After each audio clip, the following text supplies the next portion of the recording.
রাষ্ট্রপতি হওয়ার পরে তার যে জায়গাটা বিএনপির মহাসচিব সেই পদ খালি হলো এবং সেখানে রুহুল কবির রিজভী আসলেন। ব্যারিস্টার স্বামীনাথের পাটোয়ারি, আপনার কাছ থেকে এই বিষয়টা একটু জানতে চাই। আপনি জাতীয় পার্টির মহাসচিব, মানে অন্যতম দেশের বড় দলের একটি হচ্ছে বিএনপি, সেই দলের মহাসচিব এখন ভারপ্রাপ্ত মহাসচিব রুহুল কবির রিজভী। এটি কেমন হলো?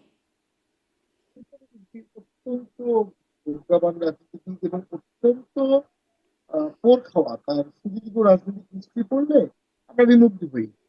তবে উনি একটু অস্থির এখানে। সম্ভবত ইসলাম সাহেব খুবই ধীরস্থির ছিলেন, মৃদুভাষী ছিলেন, হাস্যোজ্জ্বল ছিলেন, অ্যাকোমোডেটিভ ছিলেন। মানে আমরা কিন্তু অনেকবারই ফখরুল সাহেবের কাছাকাছি গেলে উনি একবারই আমাদের সাথে কথা বলতেন। এবং এটা একটা, সেটা মনে হয় রিজভী সাহেব অতটা একবারই বলতেন কিনা জানি না। উনি অনেক নির্যাতিত। এবং মুক্তিযুদ্ধে তার একটা ভূমিকা আছে। 90 এরশাদ বিরোধী আন্দোলনে অনেক ভূমিকা রেখেছেন। পরবর্তী প্রত্যেক আন্দোলনে উনি ভূমিকা রেখেছেন। এবং মাত্র 6 জন নিয়েও বিএনপির পার্টি অফিসে বসেছিলেন।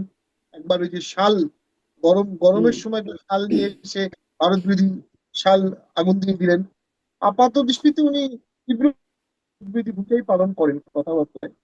আর তথ্য মন্ত্রণালয়ে জহিরুদ্দিন স্বপন সাহেব অত্যন্ত সজ্জন ব্যক্তি ছিলেন। এবং উনি মনে হয় একটা ভালো স্ট্যান্ডার্ডে চলার চেষ্টা করেছিলেন।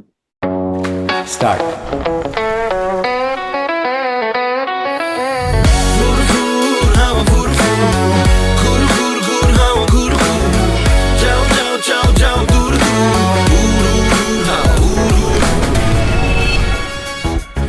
দেখলেন তো পুরো ব্যাংকটাই কিভাবে উড়াই নিয়ে আসলাম। আপনিও পারবেন যদি আপনার কাছে থাকে বাংলাদেশের সবচেয়ে powerful banking app city touch. Download করুন। কিন্তু সরকার, আমার আমার মনে হচ্ছে হয়তোবা সরকার একটা হার্ড লাইনে যেতে যাচ্ছে। এবং এই হার্ড লাইনে গিয়ে আমার ধারণা সরকার হার্ড লাইন মেসেজ দিয়ে নতুন ক্যাবিনেট সাজাচ্ছে। তথ্য প্রবাহে আমার মনে হয় একটা ভালো ধাক্কা আসবে। মিডিয়ার উপর একটা স্টিম রোলার আসতে পারে। সেই ক্ষেত্রে আমি মনে করি আমাদের অত্যন্ত প্রিয় ব্যারিস্টার আনিফ রহমান পার্থ, যেটা ভাবে বললেন, এই মন্ত্রণালয়ে হাসান হাসান সাহেব ছিলেন, হাসানুল্লাহ ইনু ছিলেন। হাসানুল্লাহ ইনু সাহেব তো আমাকে খুব স্নেহ করতেন। এবং উনি তো, ওনাকে একবার আমি বলেছিলাম যে উনি দুইটা মন্ত্রণালয় চালায়, অর্থ মন্ত্রণালয় আর খালেদা জিয়ার গালাগালি বিষয়ক মন্ত্রণালয়। উনি এত খালেদা জিয়ার বিরুদ্ধে কথা বলতেন, আনবিলিভেবল। টকশোই বলেছিলেন মনে হয়। হুম। কিন্তু ভালো দিক হচ্ছে উনি কোনো টকশোতে বলে নাই শামীম পাটোয়ারিকে আর নিয়েও না। ওইটা আবার হুম। ওই ম্যাচুরিটি বা ওই লেভেল অফ ইয়াটা তার ছিল। যেহেতু ওনারা অনেক সেই 71 সালের বীর সেনানী। তো যাই হোক, এখন আমাদের প্রিয় আন্দারিফ রহমান পার্থ, উনি হাসানুল্লাহ কিন্তু হইতে হবে হয়তোবা, অথবা হাসান মাহমুদ হইতে হবে ওনাকে। সেটা উনি কতটা, বা নাজমুল হুদা হতে পারবে। নাজমুল হুদা সাহেবও বিতর্কিত কথাবার্তার জন্য খুব বিখ্যাত ছিলেন। নাজমুল হুদা সাহেব আবার দলের বাইরেও কথা বলতে পারতেন।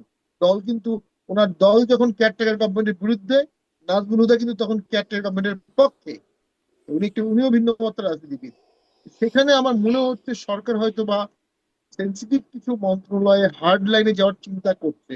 পররাষ্ট্র অ্যান্ড তথ্য দুটোই কিন্তু গভর্নমেন্টের নার্ভ সেন্টার।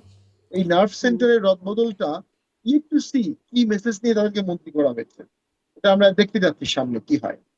তবে আমি মনে মন্ত্রণালয়। করি হ্যাঁ, শেষ এদের শেষ কোনো করেন। মন্ত্রী সফল হতে পারবে না।